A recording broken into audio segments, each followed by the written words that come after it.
La campagna era abitata da contadini in povere case dal tetto di paglia, era abitata da frati nei loro conventi, da signori nei loro muniti castelli. Ma sono parole degli architetti e dei pittori naturalmente, quindi come tali bisogna prenderle come se fosse una confessione loro. Certo, l'insieme ognuno ne prende un aspetto, apre il proprio animo a un sentimento di ammirazione e quello che c'è dentro dipende dalla sensibilità, dipende dall'apertura di queste persone, arricchisce indubbiamente lo spirito. Sono le parole di Palladio, di Scamozzi e degli altri architetti che le hanno concepite a risuonare nell'aria, scandite dall'intensa voce dell'attore Ugo Pagliai, le volontà degli artefici delle grandi ville che da secoli impreziosiscono il paesaggio veneto prendono corpo in forma di racconto, svelando a chi ascolta più di qualche segreto. Non mi stanco mai, quando vengo nel Veneto, di soffermarmi, di visitarle, anche perché ho la possibilità di avere anche degli amici che posseggono queste ville e quindi sono ben felice di ritornare ad ammirarle. La cosa bella, per quello che io ho potuto vedere, è che sono tutti partecipi perché queste opere d'arte stiano ancora in piedi, ben sostenute dall'amore e dall'affetto dei vicentini e naturalmente padovani, veneziani, friulani. È anche così, declinato nella forma del reading letterario, che il Festival delle Ville Venete, giunto quest'anno alla sua 6ª edizione, ha permesso di valorizzare il patrimonio culturale e architettonico rappresentato da queste antiche dimore. Abbiamo 60 luoghi che si sono aperti dagli inizi di settembre fino a fine settembre, con tantissimi eventi, con tantissimi momenti di riscoprire quella che è l'arte, la cultura, ma anche l'armonia di poter vivere all'interno di queste dimore. Come giustamente ha ricordato l'onorevole professor Sgarbi nel suo intervento di apertura, e come poi altri momenti all'interno della villa, all'interno di questo festival noi abbiamo vissuto. Ricordo ad esempio l'intervento del professor Pagliai, ricordo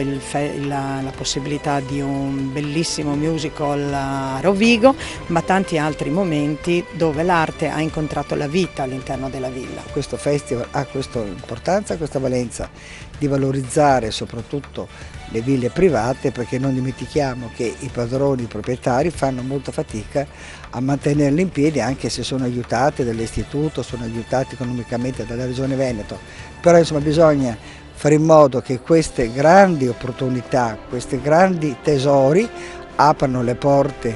a tutti quanti e soprattutto facciano conoscere la loro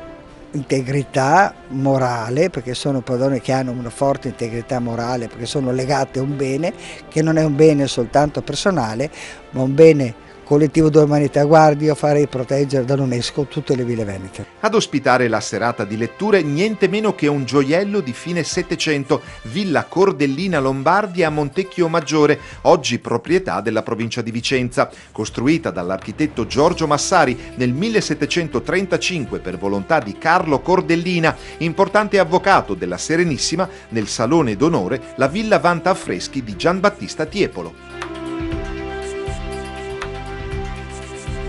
Il festival, che si è tenuto dal 13 al 21 settembre, anche quest'anno ha avuto carattere itinerante, coinvolgendo diverse dimore in rappresentazioni teatrali, spettacoli di danza e mostre d'arte. Esperienza sicuramente positiva, noi abbiamo visto tantissime persone che sono state interessate a questo evento, un grazie particolare alla Regione Veneto, che è stata una delle nostre sostenitrici in prima persona, in particolare al Presidente, al Vicepresidente, ai vari assessori con i quali collaboriamo durante tutto l'anno, e alla Regione Friuli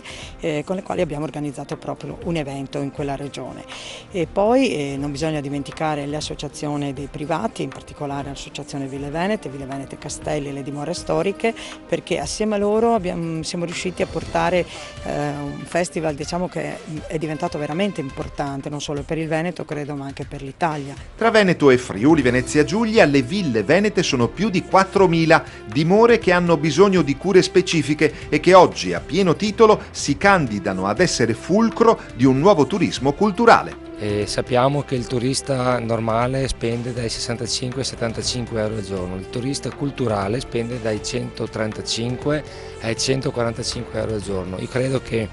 riuscire a promozionare sempre di più questi gioielli che la storia ci ha dato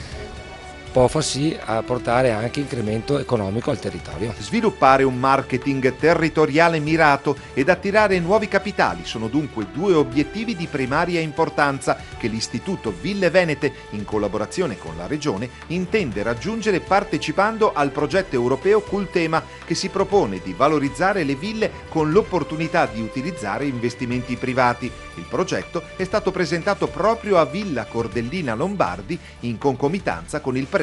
Ville Venete per l'Europa. Premio molto importante di 250.000 euro che si divide su 3 bandi per 3 filoni, che riguarderà sia la progettazione che il restauro di ville, possono essere pubbliche, private o aderenti a Cultema, e per progettazioni innovative in vari settori, dall'energia alla sostenibilità, alla multimedialità, alla bioarchitettura o l'architettura in genere. Per cui noi siamo convinti che sempre di più le ville possono diventare un punto di riferimento all'interno non solo della nostra regione, ma anche di una strategia economica per il Veneto.